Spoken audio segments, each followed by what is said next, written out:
Senpai Squad. I was going to pick up some food. And there's this Japanese writing on the front windshield. It says Senpai Squad. And I was like, I wonder what Senpai Squad is up to. I wonder if this is like their ringleader. And, all the Senpai minions are like around the town as well. Was this like just a normal car, or was it like a track It car, wasn't- like someone souped up? It wasn't, I don't Like think they it were was a part of souped like up a car car. club kind of thing. I did see a souped up car later on that day. But it wasn't like anything to do with the Senpai Squad, although it could have been the rival to the Senpai Squad. It could have been like the what is it? Soonpai. No, the Kawaii Club. It could have been the Kawaii Club. Hawaiians? No, Kawaii, which means cute in Japanese. It's also an island in Hawaii. Kawaii? Kauai. Oh yeah, you're right. Yeah. You're totally right. I think I've been to Kauai. But imagine what the Senpai Squad is doing right now. They're probably like sharpening their samurai swords, watching anime. This is not any of my personal thought. This all is on Mark. I mean, Whatever these. So you don't have anything else about that? no, I literally just saw a sticker But you on a said car that said shenanigans. So I'm like, oh, you looked up who these people were and you found their page or like their Instagram or something. No. Dude, I was literally, Okay. I literally wrote Senpai Squad and their shenanigans so I could make up a story on the spot. Okay. Well, then make one up. Go. But wait. But now I have to look up to I see thought if they that's like have. what you were going to do. I have to see if they have an Instagram. Wait, I think this might be a thing, dude. Yeah, this is what I saw on the. Bro, I think this is like a. Itasha cars, vendors, live music, guests, and more. It's like a motorsports gang. I'll show. Yeah. Let me It's go on also there. a company. I just looked it up. They sell clothes, stickers. Yeah, but this is like a. Was this the sticker? Yeah, it probably was. Like whatever you're gonna show me. Yes. Was that it? Yeah. Yeah. That's a website, bro. It's a company. Okay, but yeah, so they sell like a bunch of decals for your cars, like stickers, but they're like all anime Yeah, there's and a like bunch of wraps. Dude, I seen like keychains, Pikachu wraps license in plate Irvine. covers. I've seen a Pikachu wrap, bro. Like this car was literally Pikachu. Yeah. Yeah, Senpai Squad. It's like this Japanese. Expression, gang. passion, style. Senpai Squad. This is Fast and Furious in real life, bro. Well, this is Tokyo this is Drift. a legit like way that people style cars is the thing. Yeah, no, That's why I was asking, are they a part of like some car club? I didn't. Or was it The like thing an is, import that was modded? I didn't do any research on them before. Well, you heard it here first, folks. Do your research. But it's fun to come up with stories too. Yeah. Senpai Squad. If you're into cars, Senpai Squad. Look it up. Nah. That's well, if you're into import. Pocket Rockets import. Or if you're into anime. I saw an anime car today, Did you know? but it was a Mustang. It was an old Mustang, and then the windows were covered in anime stickers. That's beautiful. The whole back window had just all of the, like, you couldn't even see through the back window. It was just covered in anime stickers, and then the side windows too had them. How do people even see through The that? back, like, it wasn't like collage, like covered. It was like sporadic, like in a row across the back window, and then they went around the side of the other window, but not the rear windows, not the front seat windows. Yeah. So it was like, it was just this dude driving a red Mustang, covered in anime stickers. I mean, you're a resident car guy. Not So that when are kinda you car gonna guy. get your anime stickers? not, Your anime Because decal. that's disrespectful to the muscle car. To the American muscle, you put some cute little anime stickers on your beefy car. Dude, imagine imagine you like fix up your car and it's all nice and it's like pristine and clean. It has a new bumper, new hood, new everything, new like Paint? windows, new seats, new paint. Yeah, whatever it is. And then you slap a freaking anime sticker on there. No. You know? No. Imagine the disrespect. No. I mean, the dude that was driving the car, it made sense. I got to look at him like, okay, yeah. He doesn't match his car, but he matches his stickers. But interesting. Yeah. What kind of car was this? A Mustang? That was like an old early 2000s Mustangs. One of the big blocky ones. It was bright red, convertible with a beige top. Doesn't really, it was kind of doesn't ugly. make too much sense. I know, it's kind of ugly. Huh. Maybe he got it used. I mean, probably. Definitely. Or it wasn't his. Or he just has bad taste in cars. Or it was cheap. That's what I'm saying, is he got it used. Yeah. You know? So, yeah. Another thing I wanted to say was there was... We have two more things, apparently. Yeah, okay. What was the third one? Let me see. Rage Against the Machine. Yeah. Okay. I gotta go to my friend's page because he had posted about this the other day on his Instagram, and it was funny. I thought it was funny because... Let me just show you. Let me tell you. All right. I can't find it, but he had posted it on his story a couple days ago. Well, then it's not going to be there. Well, yeah, I know it's not going to be there, but I thought maybe I could like look it up on Google. Oh, good luck with that. Yeah. No, I'm not going to be able to find this. Anyways, there was this meme, and it was like saying, okay, Rage Against the Machine started touring again, and then they had people at their shows, and it's like, okay, they were double vaccinated, they were masked up, and they were raging, saying, F you, I won't do what you tell me. And the irony of that is hilarious, because it's like, you'll follow what the government tells you to do with your body, but then you're like, F the government. I mean, was the band masked up and vaccinated? I mean, I don't know, but the fans there, I guess, were required to. They're doing that because it's a requirement by the state to have concerts and indoor gatherings. It's not a requirement from the band. It's just kind of... Yeah, it's not a requirement from the band, but it's just so funny that it's like the people who are showing up to these shows are saying, F you, I won't do what you tell me, but they're willingly complying to what they're being told. And it was just the irony of that on the meme that I thought was funny. Yeah. Oh, and then actually this leads to my next point, because I had written in the chat, it says, what your emojis what does it say? Let me see. What your emojis say about you, or you're damned, or whatever. Yeah, what your emojis say about you could be damning. And the reason I wrote this, it was just something that I thought off the top of my head, is because that meme led me to reply to my buddy's story, and I was just like, lol, like crying laughing emoji like 4 times, and then I put a clown emoji, and then I put the world emoji, so like clown world, just because it's so funny what kind of world we live in. It's just okay, it's a stretch saying that we live in a clown world. No, that doing your emoji trail. Oh, okay. Having 4 laughing crying emojis is a little bit overkill. Yeah. It's a little bit overkill. Yeah. But anyways, I found it was funny.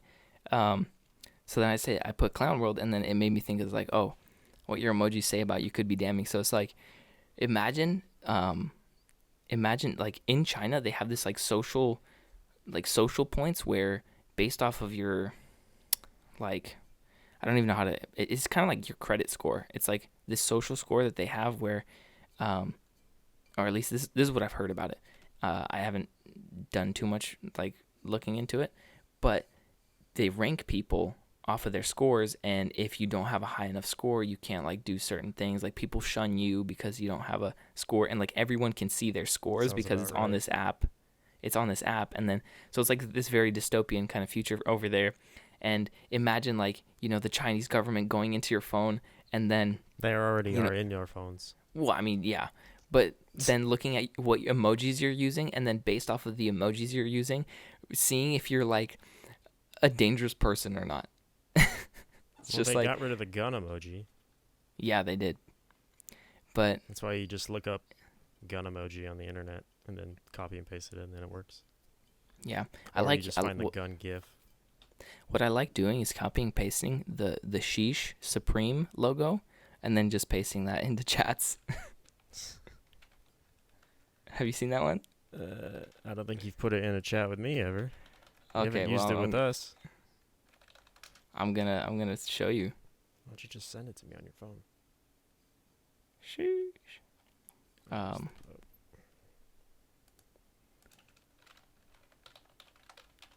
Yeah, I don't even know what to type in. I did it the other day. Like, well, not the other day. Is like it a while literally ago. just the freaking red rectangle with sheesh in it? Yes. I don't think you need to really look it up. I know Yeah. how boring that Supreme logo looks. I think I can figure it Yeah, out. the Supreme logo is kind of just like so dull. There's not much to it. But apparently people go crazy for it. That's the joke. The hype beasts. Yep. So are we saying Supreme is self-aware that their logo I'm saying sucks? But Supreme is disgusting. I mean, I don't really know what kind of stuff Supreme does. The clothing that I've seen is like, okay, sure. You just put a red logo on there. You put a red box on it. Yeah. It's like, yeah, whatever. But yeah, that's all I like had written since yesterday or the day before. 15 minutes of content. Hey. All right, let's wrap it up. Let's roll the credits, bro. Do you That's it. do you know who Chris Stapleton is? Chris Stapleton. Chris Stapleton. No. I know He's a- Vince Staples. That's the only Staple person No. I know. Chris Stapleton is a country artist, Okay. and he just did a song with Tom Morello. Okay, smashing. It's interesting because Morello just released an album, I think. The Dude, I didn't even know Atlas Morello- Underground Fire.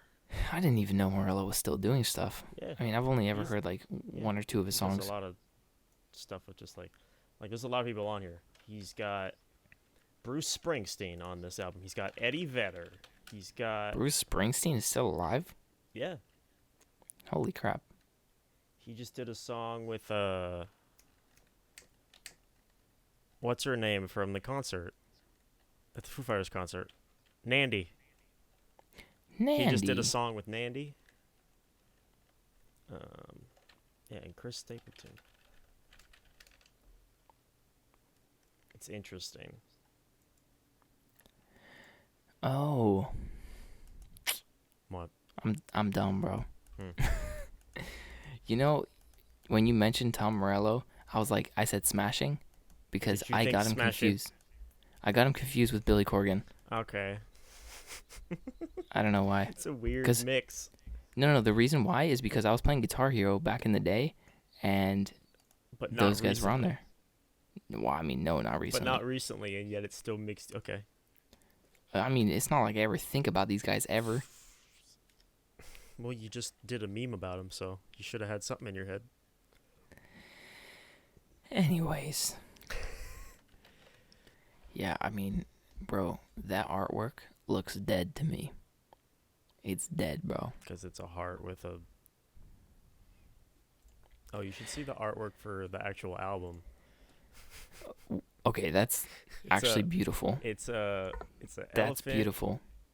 with like It's a butterfly wings instead of the ears, and it's in like space, but It's like an standing elefly. on the Mars. Mojave Desert with the cracked ground or whatever.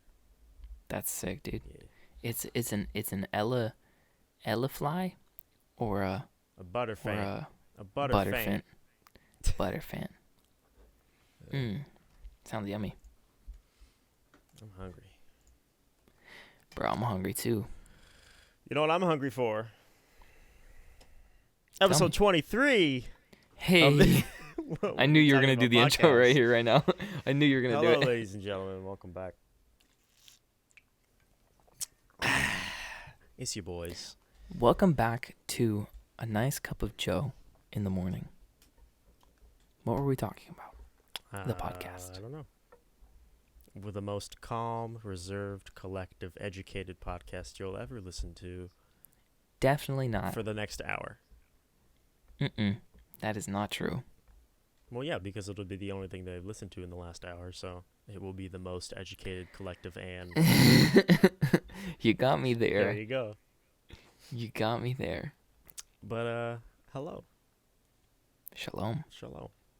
It's Mark Carrouges. It is. I hate saying it. I hate shalom. I hate saying it. Shalom. You don't have to say it. It only works. It only works for you. Yes. Like, I could never go around saying shalom. Bro, okay, so let me tell you the story behind that, actually. Have I ever told you the story behind it? I feel like you have, but tell the people. Okay, so basically, when I moved back from Hungary, I was like about 19 years old. I was like 18 and a couple months. It was like 2 months until, you know what? F it. Just say I 18. Moved, I was 2 months from my 19th birthday. There you go. Okay, so I moved into my buddy's house, and it's like we had worked on a band together. Like, we had been in a band together, but like the year before, you know, I had visited for the summer, and we're just like, let's start a band when I get back, and then I'm gonna move here, and then we're gonna start it, and we're gonna like make moves and stuff like that. I mean, we tried, but you know, it didn't really end well. But we're homies now. I mean, we're still homies. So anyways, I move into his house, and I even wrote this letter to his dad and mom. I was like, you know, we're going to start this band, and we're going to like work on music and pursue our dreams. I wrote them a letter to convince them to let me stay at their house, to live there. Okay. And so anyways, I lived there for about 2 years. It was almost 2 years. And during that time, his mom is Jewish. Like, she is from Israel. She was born and raised there. Okay.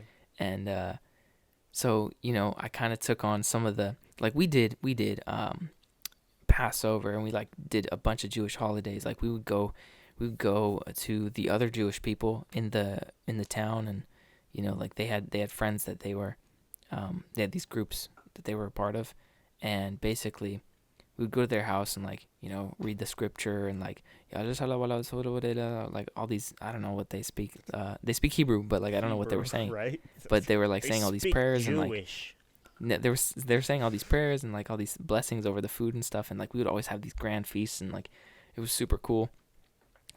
Always such bomb food, bro. Anything that they made, like his mom made a bunch of bomb ass Mediterranean food over the course of like me living there. But all of that to say is that is why I say shalom, shalom whenever I walk into a room or see anybody, is because that is kind of ingrained in me, because she would say it all the time. And then I was like, oh, I kind of want to be a part of like the culture, you know, and be like, say shalom, so shalom. You were you know? a bandwagon. I wouldn't say a bandwagon. It's just embracing the culture of like where I was at, you know. That's what you do whenever you go to a different country or whatever, where you're like in someone else's house. You kind of pick up their vernacular. So you know, it's like, but that's kind of what. Only for 2 years. Yeah, but I mean, it was every single day that I was around them. You know, so I was like, it was just this thing that we said shalom. But you're in America, you know? Now. I mean, like, I was in America when that happened. Exactly, too. But now you're out of their culture. I was in Corona. America. I was just in Corona. Exactly. Now you're in Irvine, so you have to be like, hello. No. Hello, sir. Hello, ma'am. The thing is, I don't play by the rules. I don't play by the rules. Or you can just do what I do. Hey. Shake it. So, hey. Yeah. No, I don't play by the rules. That's the thing. You know what is important to me? Movies. I mean, sort of, yes, but... Music. But let me tell you. Hungry. Let me tell you. Jesus. You're not gonna be able to guess it, because Watermelon. it's just... Emojis. Russian brides. Wait, what was that last one? Russian brides. Okay, that's a little bit important. The topics that you had. That's a little bit important to me, yes. Oh, wow. Okay. You know what? Violence. You know what, bro? Okay. I had this message the other day. Another one? It was that same girl. It was the same lady. She messaged you again? Yeah. Why? She's like, all right. I mean, because she's trying to have a conversation with me. Did I tell you how, like, she thinks I'm cute? Yes, and all that? we talked about this last week. Okay, but let me just update you guys a little bit. You know what? She might watch this. Okay. Hello, Who whatever, cares? whoever you are. Hey, Hi. if you're what your listening name to is. this, Darylyn, shout out. What's her name? Darylyn. Darylyn. Sup, Darylyn? Shalom, Yeah. shalom. Shalom, shalom. Anyways, she was telling me about her story and like how she makes beanies. And bro, I was telling you, this is a real person. And she's like, she even said She like, asked you her ASL? no. She was even saying like, I'm not a catfish. I'm like, wait, what? What Exactly relevance what does a that? catfish says. What relevance does that have to do with like this conversation? It doesn't, But- because... But no, she seems like a genuinely nice Where does she person, and live?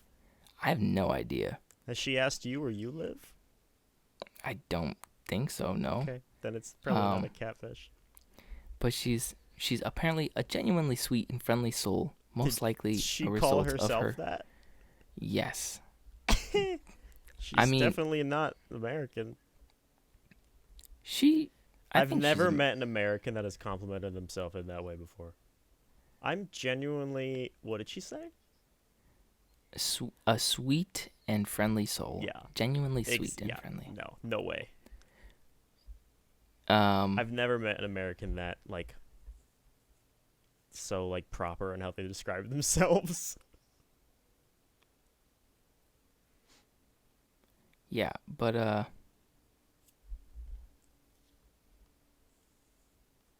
Continue. Speak. yes, I'm just replying Why are you replying now? because I have Be the a messages professional. open. Bro. That's the fun Last about week it. you is- responded with a voice message that I had to cut out. Though a couple weeks before that, your phone rang. Yeah. Professional. Oh, come on. Later. Anyways, What was the most important thing to you that you got off topic for? well, she said, put God first and the rest will come. And I said, amen to that. No, I'm talking God about first. before her. Or was that Before? what you were getting to? You said, No. do you know what the most important thing to me is? Oh, yeah. Yeah. The most important thing to Where me. we I was going to completely say, lost topic. Get back to what it. were we talking about? Hey, exactly. That's the the whole most point. important thing to you is this podcast. That's the whole point of the podcast, bro. Is like to forget what you were talking about and then come back to it, bro. Tangents. Anyways, so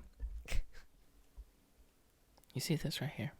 It's a pumpkin that you bought at a store to accent your room during fall.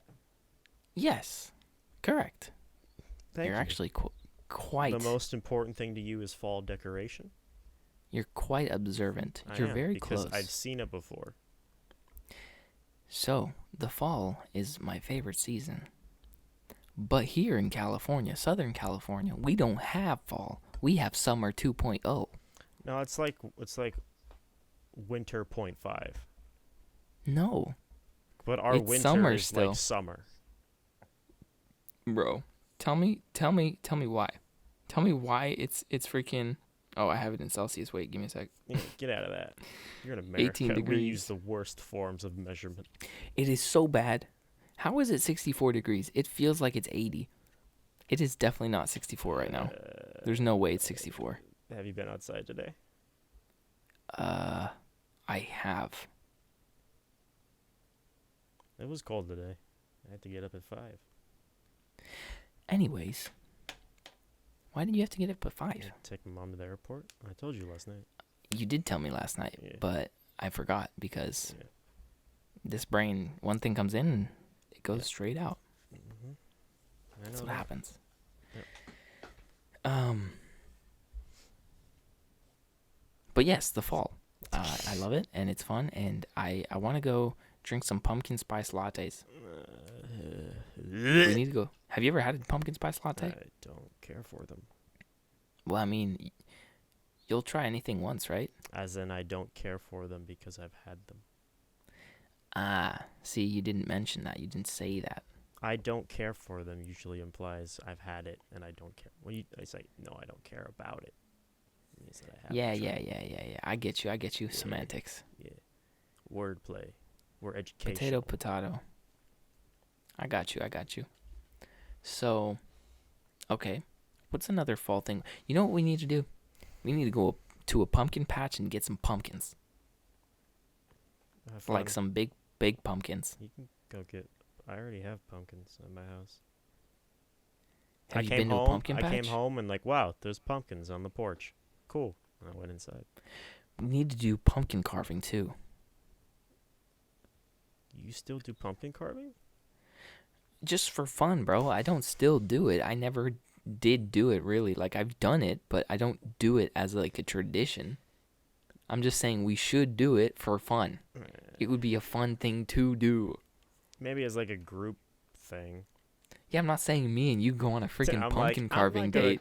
We're not gonna go on a pumpkin carving date, you weirdo. No, obviously I mean with the group. Obviously I mean with the group. You have enough money to buy a pumpkin? Bro, pumpkins are not expensive. What do you mean? Hey, pumpkins are free. I mean, just if you walk in front of a Vons, hey. If you steal them, grab one and take it. Interesting. Stealing hearts out here. Speaking of stealing hearts, you know who stole hearts? Is it what I think it is? I don't want to get the name wrong, but hold on. I don't want to get the names wrong because they're extremely annoying to pronounce. Do you know who stole hearts? Who stole hearts? Jaques Gris when he raped Marguerite de Carrouges in The Last Duel. Oh my gosh. What Segue. Oh, okay. I see what you're doing. I should have said, do you know who stole hearts? Marguerite de Carrouges when she stole Jaques Gris' heart, causing him to be obsessed with her. I understand what you're doing now. Rape. That is not my favorite flavor. Anyways, tell me. That implies that you have tasted such flavor. And no, it is not your favorite. I thought you said grape. No, rape. Yeah, I don't know what that is. Never experienced it, never going to. Well, our resident prude. I'm not going to explain it to you. Why don't you just type it in your phone? I don't see think what comes up. I don't think I want to do that. But no, I saw The Last Duel earlier. There we go. End of last week. And I saw it alone. Completely empty theater. No way. Yeah, nobody. That's sick. I went at like 4. So that makes sense. It was nice though. It's nice to be in an empty theater where you can just take your phone out and not have to worry about other people, or because like I take that little picture for my thing that I post or whatever. I always like take a picture, or like try and get a good shot, and I always try and hide it so I don't get like the light to mess with anybody. It's like, hey, I'll fight you if you take your phone out during a movie. I take it out just to get the picture, so I hide it, so I don't piss anybody off. There's like barely anybody in movie theaters nowadays anyways though. Just wait for Eternals. Are we going to watch that? It's Marvel. I'm interested. So is that a yes or no? Ask Alan to go.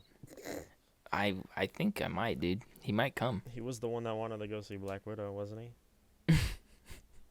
Was he? He was. I remember him always asking about it. Hi, Alan. Oh. We're calling you out. Dang. Black Widow was not good. No. It was okay. It was mid at best. It was not good at all. I mean, I wouldn't say at all. I would say that there was some effort put into it, but like, sure, some. Don't discount like everything just because you didn't like it all that 90% much. of it. I mean, that's fair. Yep. But Eternals looks interesting. Oscar award-winning director Chloe Zhao. So I'm most excited to see Jon Snow and Rob Snow. Not Rob Snow. Rob Stark. What am I saying? Rob Snow. Rob Snow. Rob Snow. That is Clan his name, Snow. Right? No, Rob Stark. Rob Stark, yeah. One of their names. I don't know. There was also a spoiler for Eternals that was leaked because the premiere or whatever was like last night, and the after credit scene has already been No way. Yeah. Holy crap. I looked at it. It's like, I don't care. I kind of already knew what it was because there You were wanna tell me? rumors a while ago. If you don't, you're not gonna care. You're not even gonna know who it is. I don't care. Harry Styles is playing Thanos' brother, Ooh. but he doesn't look Why? like Thanos. Wait, why? Wait, He do- Thanos, wasn't he adopted? Thanos is from the planet Titan, but he's what do they call him? He's what's the word? Cuz he's a Titan. He's an alien, but he's a mutant version of a Titan, which is why he looks the way he does. He doesn't look like a normal kind of person. And his brother, you're talking about Thanos? yeah. His brother, or is it his son? His brother, I think. Yeah, his brother, Eros, gonna be played by Star Harry Fox. Styles. Yeah, Star Fox. Yeah. So it's like That's sick. interesting, but whatever. I love foxes. Hopefully, whoever's listening doesn't care about that. You know what? If they're listening, that sucks for them. They had a chance to click off. But Of a human offshore. back to the movie at hand. I told you this after I saw it, but I feel like it's not a movie for you anyway. It's very slow at first. The pacing ramps, and it's all pretty much dialogue heavy until the duel at the end. Mm-hmm. I think the most interesting part about it was how it was written. Because it was written by 3 different people, and each person wrote a different section. So it wasn't like a collaborative write. It was all 3 people wrote like a different section to begin with. Mm-hmm. So it was... Well, let me preface this for those who don't know. It was written by Matt Damon and Ben Affleck. The first movie they've written since 1997's Good Will Hunting, which they won an Oscar for. Yes. So it's the first movie they've written since, and both were set to star in it. Matt playing Jean Carrouges, the lovely mullet that he has, and Ben playing Jaques de Gris. But Ben had Adam Driver play Jacques Legris instead, and Ben decided to play Saint Pierre, which was the best decision they could have made for this movie because it was amazing. But the movie split up into 3 chapters. So the first chapter is Jean de Carrouges' truth. The truth according to Jean de Carrouges, which is Matt Damon. So Matt Damon wrote that first chapter of the movie. Yeah. And then the second chapter is the truth according to Jacques de Legris. Jacques Legris. So Ben Affleck wrote that section of the chapter of the movie. Yeah. And then the third chapter, they felt like they were missing something from Marguerite's perspective, the wife's perspective, because they were both men, and they feel like they were missing something. So they brought in Nicole Holofcener. I think that's how you pronounce her name. Let me make sure.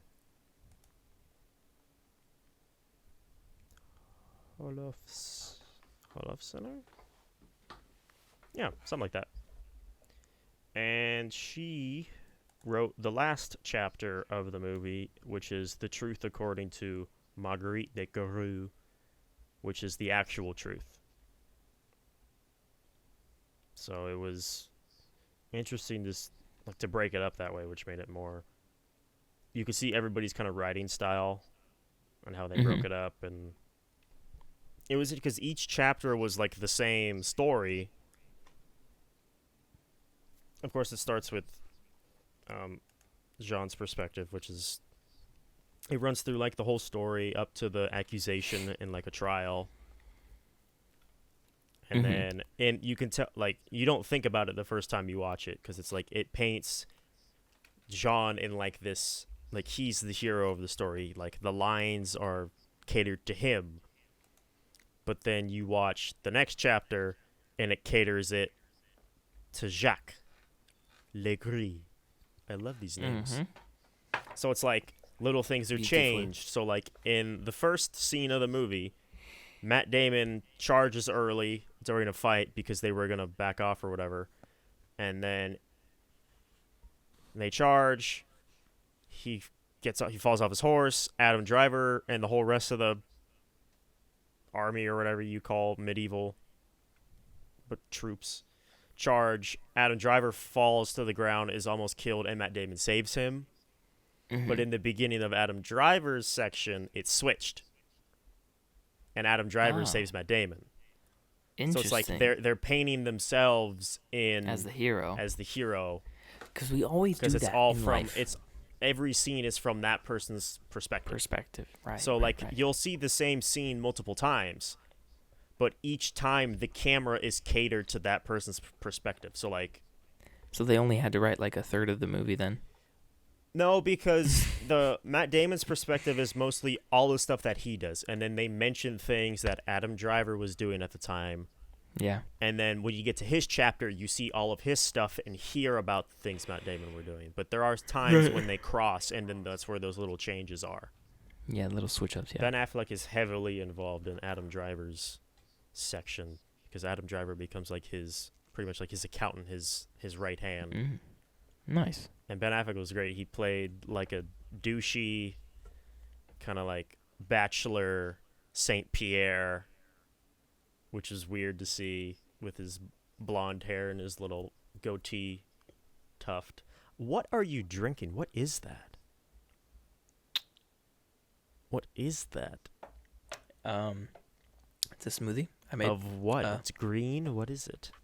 Yeah. It has a bunch of stuff in it. Which is what?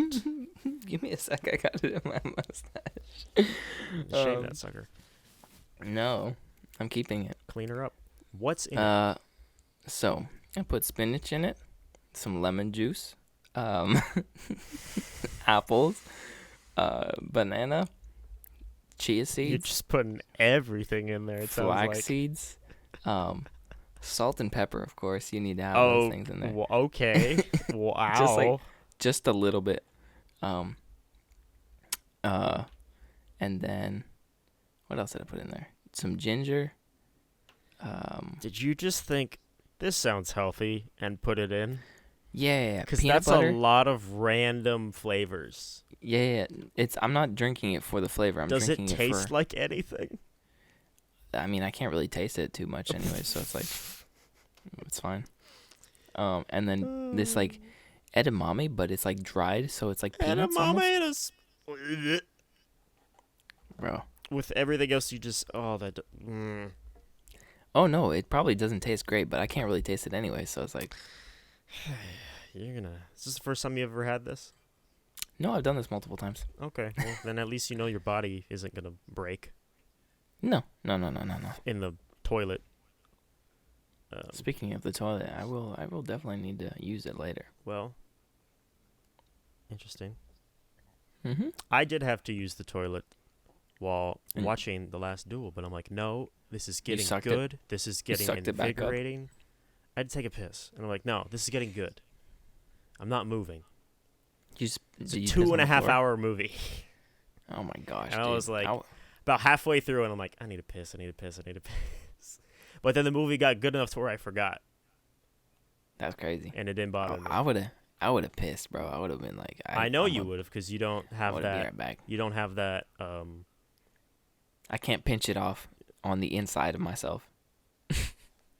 It wasn't a shit. It was a piss.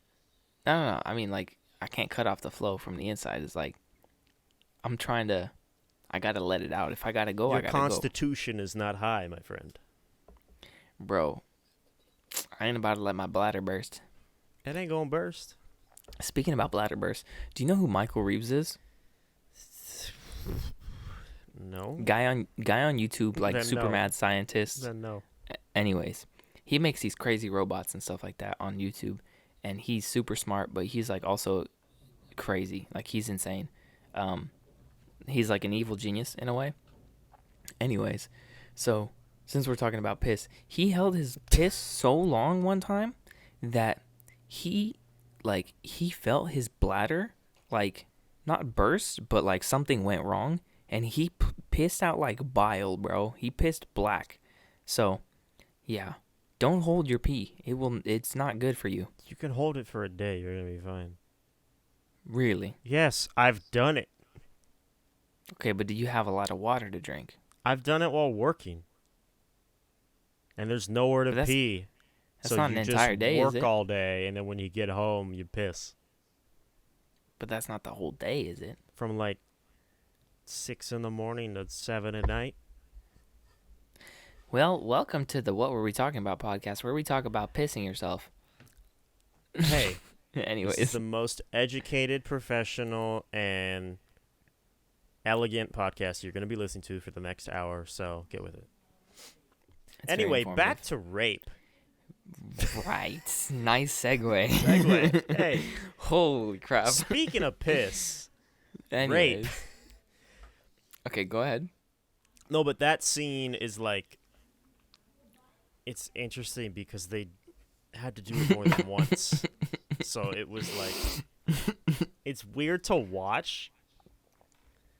Because in Matt Damon's sequence, of course, he's not there. Mm-hmm. So you see him, and the movie like is spread out over years. Because like these people don't live together in a town. They see each other like every few months or once a year. They all live like on their own estates across the country. Or whatever. Mm-hmm. So it's Wait, like, so what Matt do they Damon have is to do? going away. What were you saying? What do they have to do with each other then? Like what? They work together. why- They're under they're both in the military. They're both scribes. Okay, So that makes a bit more sense. They're both That's like why they military men, and cross paths. they've worked together. Yeah. And then Matt Damon ends up becoming a knight, and Adam Driver becomes St. Pierre's like right hand accountant or whatever. So Matt Damon stays in the fight, and Adam Driver lives the high life of being a bachelor and all that, while still serving St. Pierre or whatever. Right. He becomes a book manager or whatever, because he's like really smart. That's a whole separate thing. But so like Matt Damon goes away to fight in like Scotland or something. Scotland. No. He goes on errand to go receive money. Payment, and he has to go speak to St. Pierre or whatever. So like he's gone for like weeks at a time because he's literally traveling on horseback across the country. And then and then it goes from that, and then we cut away to him returning however long later, and then she tells him what happened. Right. And then they get the whole court trial together. Like there's a whole build up to that, like them trying to get a hearing and then talking about all that. And in that, like it makes Matt Damon look like there was a line that like they have to meet with all these officials, and then St. Pierre hates Matt Damon. So he's like, he'll never see you. He'll never hear your trial or your plea. And he's like, Right. don't worry, I have a plan, is what Matt Damon says. But then later, when they show Marguerite's perspective in the third chapter, he says, we have a plan. Mm. So he's even like discrediting his wife in his own story. Mm. But they cut away and they come back, and then the trial. And then Interesting. once he gives his testimony in the trial, his opening statement, they cut, and it goes to chapter 2. And then it picks up from Adam Driver's perspective, and then we see him do his own separate thing with St. Pierre for a while. And then he's slowly falling in love with Marguerite, the wife, slowly over time. And then his perspective, like, she's flirty with him, and, like, makes it look like she's kind of interested in as well, because she's also a reader, and she's smart, and Matt Damon is, like, a grunt kind of, so, like, he's like, you should be with me. I'm also smart. I read as well, and I know numbers, blah, blah, blah, blah, blah. And then while Matt Damon's gone, he shows up at their manor, their estate. and she's alone at the estate. No one else is there. And he forces himself in, and it's all from his perspective. So him, like, there's little differences, like, she lets him in because she thinks he needs help or whatever, and then, like, he tries to come on to her, and then he ends up chasing her. But all the view is, like, all the shots are behind his shoulder following her, or, like, his perspective, or, like, close-ups of him while he's walking during, like, this little chase. But, like, while he does it, he's all flirty, kind of, and, like, he's being nice about it. Like, there's the little details of, like, just little offhand things they say or little actions they do, like, when she's being chased, Marguerite at the bottom of the stairs takes off her shoes and then runs up. But in the third chapter, she runs up the stairs and trips, and her shoes come off when Adam Driver grabs her leg. Right. So it's like, it makes it look like, oh, she was being playful and taking off her shoes, or she wasn't as being forced upon in his perspective than it was for hers. Right. And then they actually show it happen, but no nudity. They don't show nudity, but it's still very aggressive and, like, kind of eerie to watch. But that's insane. A lot, yeah. In, like, Adam Driver's version, it's like he corners her in their bedroom, and then he's playful about it, and, like, he gets her to the bed, like, instant, like, it's quick, and then, like, he says little offhand things, and she's, like, fights a little bit, and then she just kind of lays there and lets it happen, and then it cuts away, and then we get to the trial, or it shows his end of it, where, like, St. Pierre is telling Adam Driver, like, oh, there are rumors about what happened to Marguerite, blah, blah, blah, blah, blah. Are they true, blah, blah, blah, blah, blah. And it's all his perspective of the denial, and then he confesses to a priest about what he did, blah, blah, blah, blah, blah. And then it goes to the trial, and he says his testimony, and then it cuts away to Marguerite. But then with, like, Marguerite's side of the rape, it was all from her perspective, so she lets them in, and it's a shot of her, and then Adam Driver's following her. So, like, these little different camera changes make all the difference in understanding what everyone's going through. And then the actual bit when they get to the bedroom, getting her onto the bed takes a lot longer in her version. So, like, it actually shows how much she was fighting back and was able to almost get out, or, like, things like that. And then when she gets to the bed, she's way more, she's exhausted. She's fighting the whole time. She's crying. She's, like, her face is red. She's completely, like, distraught. But in Adam Driver's version, she's just kind of laying there, like, she just doesn't do anything about it. So, like, it shows, like, her real, like, fight in her perspective. Yeah. And then from there, she gives her little testimony, and then they order the duel sanction. Yeah. That Matt Damon wants. He requests it to save his name, to save his pride, because he's only doing it for himself. But the thing is, if the deal is that we obviously have both lied. Someone has lied, so let God decide. So whoever dies in this duel was deemed by God to die, and thus the person who survives is telling the truth. So if Matt Damon was to die, that means that Marguerite is lying. She's also pregnant with Adam Driver's child. Oh my gosh. Supposedly his child, because Matt Damon could not get her pregnant or something. And then after the rape, she's all of a sudden pregnant. So they didn't really say whose child it was, but I assumed it was Adam Driver's. That would make the most sense. So it's like, if Matt Damon dies, then Marguerite is considered a liar, and the result for liars in the court and for it's all Roman Catholic stuff. So it's like, in result of this, if your husband dies, the necessary action against you is to be burnt alive. Wow. So it's like she will be burnt alive if he does not win.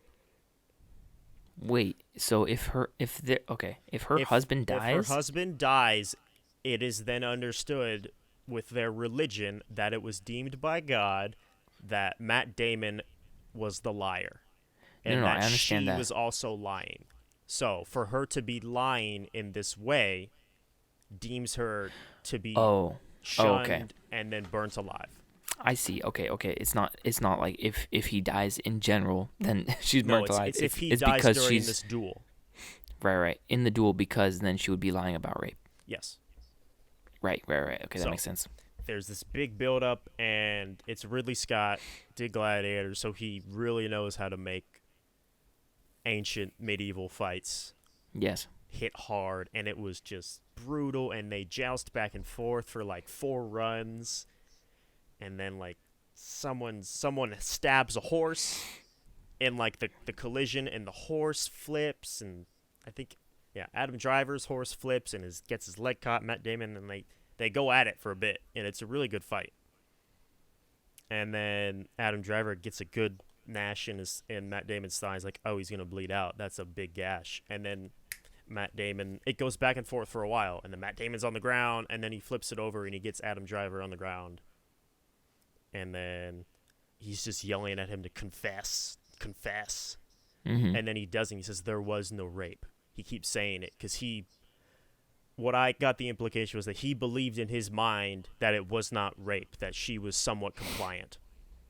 So it was not ethical because of covetousness or whatever, but it was still not a rape. Right. So thus he still believed himself to be innocent or true of that.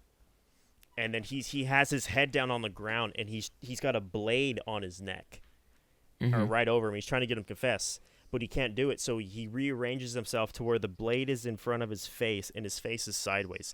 And he takes his knee and he puts it behind his head, and he pushes his head into the dagger from behind. What? So like he's laying on his back, and his head is sideways. So like this is the ground, and the knife is here.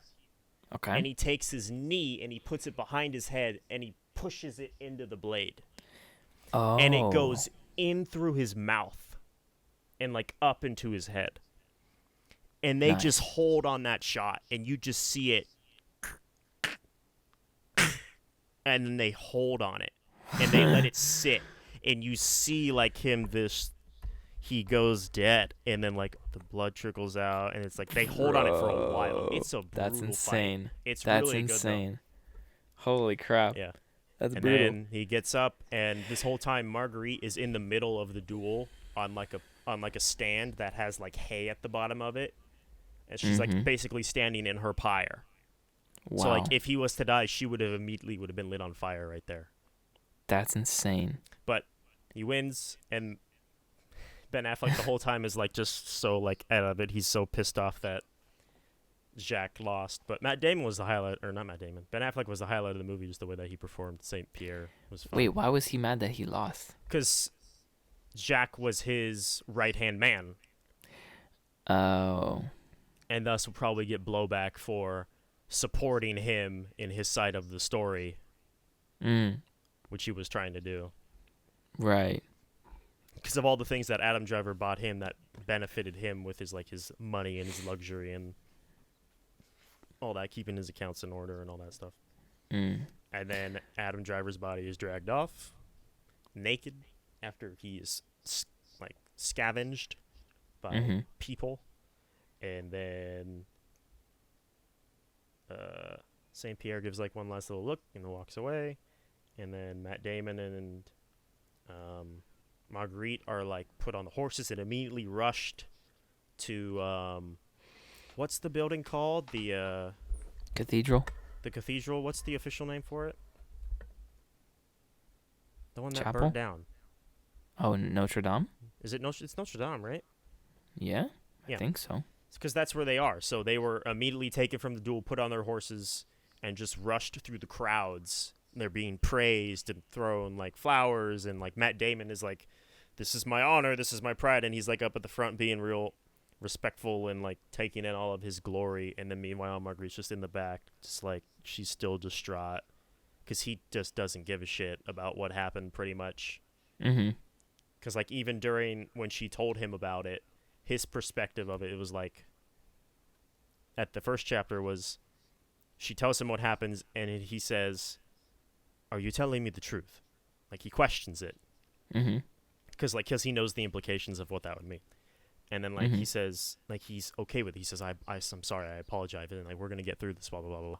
But then in her perspective, he goes ape shit, mad. He gets pissed off. Really? Yeah, he gets so angry because like he came back after so many weeks or whatever, and the first thing he says is it's been weeks without you. I must have you. So like he just wants sex immediately when he comes home, and then she tells him this, and then he gets all pissed off, like he's being aggressive with her, and then he's like, is this the truth? And she's like, yes. And then he says, okay, fine. He walks over to the bed and he starts to take his pants off, and he says, I will not let him be the last person who has had you. Come over here.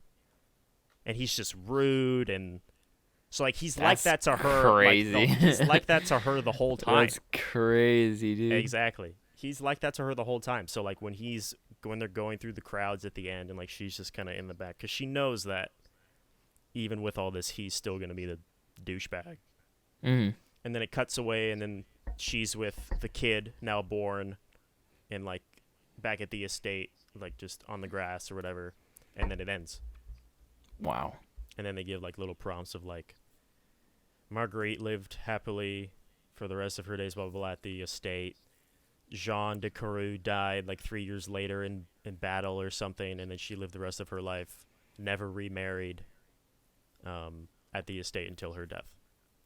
Wow. So, the last sanctioned duel of Europe, I think, because it's based off a book. What year was this taken? And like what place? Late, early 1800s. Let me make sure. Bro, you're telling me that they were doing medieval stuff in the 1800s? Yeah. Really? I feel like 1800s. We were kind of like. Oh wait, no, not already. 18th. Why did I say 18th? Yeah, I was like 1800. That doesn't 15th. make any sense. Sorry, 15th. That makes a little bit more sense. Yeah. That's yeah. And then. Make sure. So where was this? This was in France, or? Yes. Yeah. Okay. Well, tune in next week. We're gonna have a duel, me and Hunter. Yes. I'm gonna win. We're gonna be outside. We're gonna be jousting, and we're going to have a sword fight as well. I'm gonna win. I don't think so. I disagree. You don't have any bit of violence inside of you. You're too nice. That doesn't mean I can't fight with a sword. But you won't. You won't want to hurt me. Touche. Exactly. Beat your ass. All right, let me make sure. Because it was it? I want to say, yeah, it was 1500s, right? The last sanctioned duel in Europe. The last sanctioned duel in Europe. It was the duel. Yeah, 1547. 1547. July That's 10th, crazy. 1547. Wow. I think is what I'm looking at. Yes. And this is based off a book. A dude spent a decade researching this story and then wrote a book about it, and then the movie is based off the book. Bro, how do you spend a decade researching this? He's, I don't know. I can't even spend 5 minutes researching something sometimes. He's a professor. Professor. He's a professor in the Department of English at USC. Dude, I don't even know how you would do something for 10 He years has straight. a BA, a PhD, and yeah, he's a writer, so he must be some sort of historical writer or some major in his history to want to be in that direction of it all. But yeah, he took a decade to write it, to find all the facts, because everything's so old. I mean, that makes sense. It probably would have taken him a while. Yeah. That's crazy, though. A decade. Dedicated, man. That's dedicated. That's dedication. Yep. But the movie was really good. I really enjoyed it. Matt Damon and Ben Affleck back at it again. I'm glad you saw it. Another hit. The thing is, I don't think I would have enjoyed it as much. I don't think you would have either. It's not. I don't think it's your kind of movie. Cup of tea. Yeah. It's gritty. It's very mature. It's very unfiltered and can be kind of uneasy at times, but important to have moments like that too. Yeah. I don't know. It just doesn't seem like your kind of vibe of a movie. But I think you could appreciate it if you watched it. Yeah. Oh, yeah. No, of course. I can appreciate art. Yeah. I mean, a bunch of the songs that you show me aren't songs that I wouldn't I wouldn't listen to, but, like, I can still appreciate it. Yeah. And the music was beautiful as well. Very, very choiry, very... orchestral, maybe? It was very singular. So, like, it wasn't big brass and big orchestra. It was very subtle and small and, like, personal. These little pieces. Did they have little lutes and lyres and harps and... They did at times, yes. Yep. Little, like, dance music, and it was good. The music was amazing to listen to. Let me send you something real quick. Because, like, the music would come in, like, when they announced the next chapter, and it was, like, based off the music, you're like, oh, it's going to be this kind of chapter, or this kind of chapter. And then when it came to the last one, you're like, this is going to be hard to watch, and this is going to hit hard, and it did, and I really enjoyed it. Bro, listen to this right now. I don't hear anything. You don't hear it? No. Are you sharing? Did you click it? Go into chat and click the video. I thought you were just gonna share. No. Screen. Sea shanty?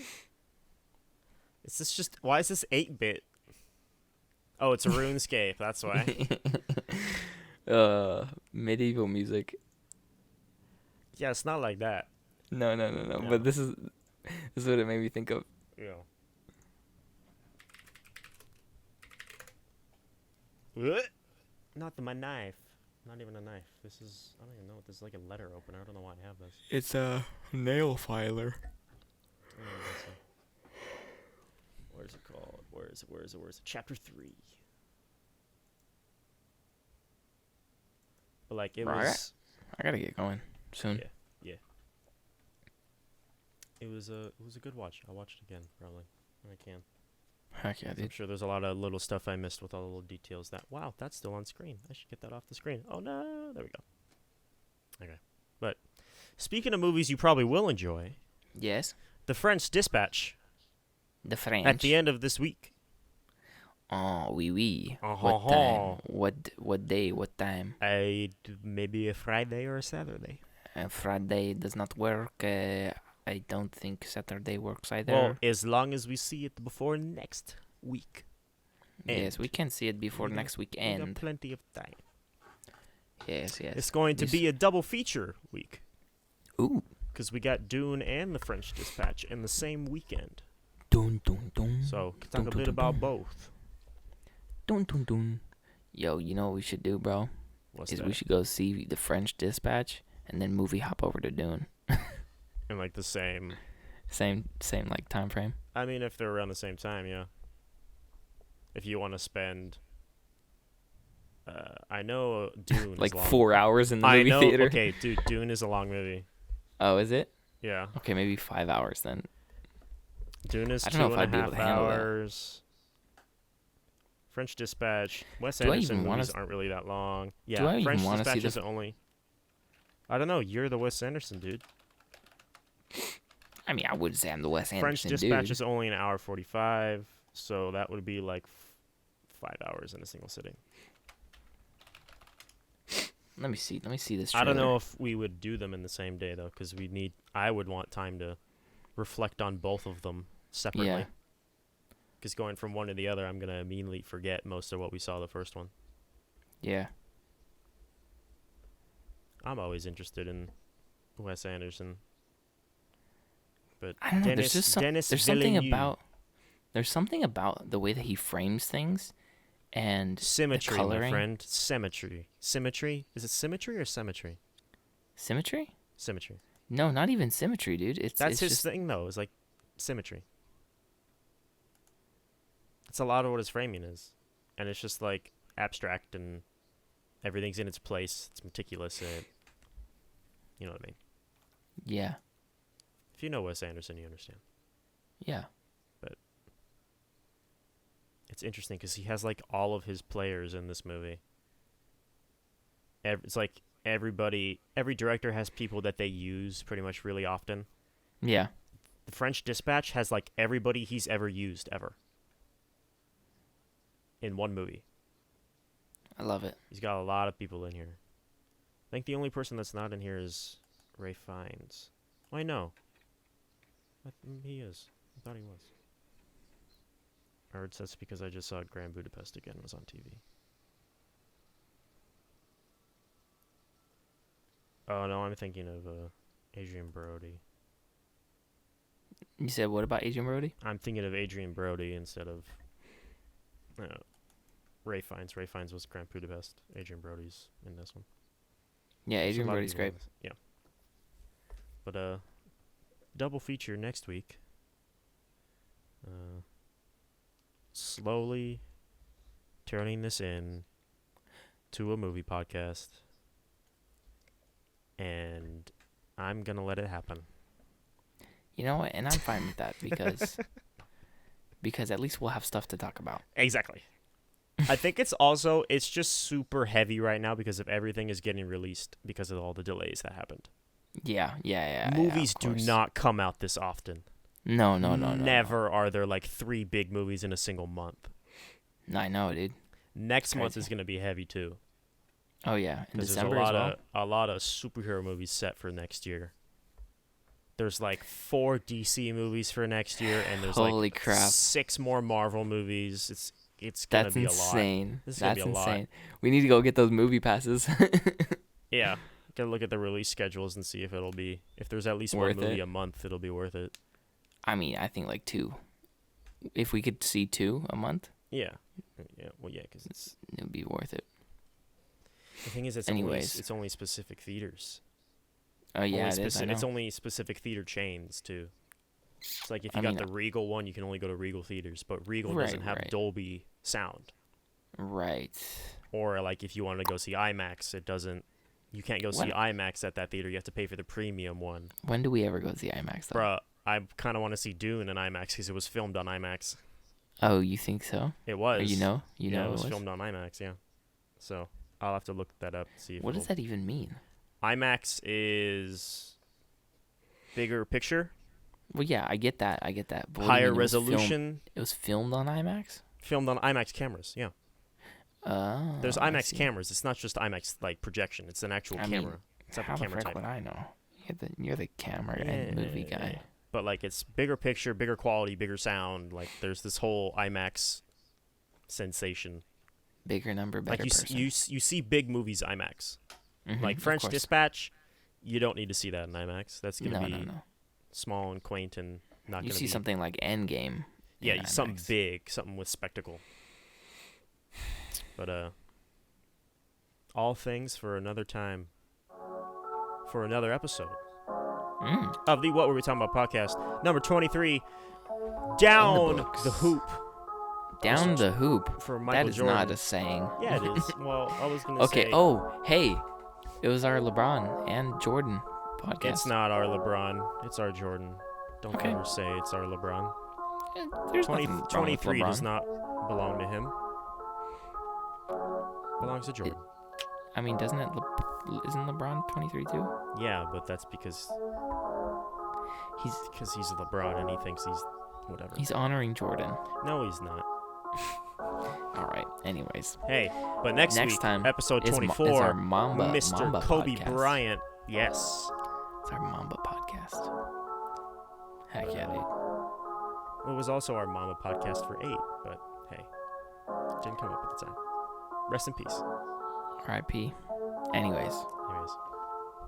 Thank you for watching. Thank you for listening to another episode with your boys. We'll catch you next time. We'll catch you next week. Goodbye. Bye.